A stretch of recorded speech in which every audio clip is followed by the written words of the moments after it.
రక్షకుని జన్మస్థలమా యూదయ బెత్లెహేమా, రక్షకుని జన్మస్థలమా యూదయ బెత్లెహేమా, ఆరాధనలకు ఆరంభమా హృదయార్పణలకు నివాసమా,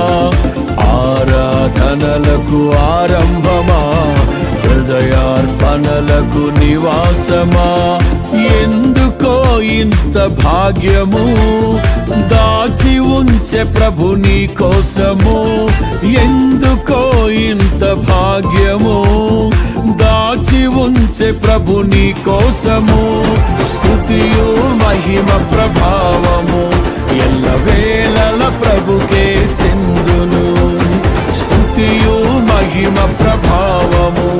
ఎల్లవేళల ప్రభుకే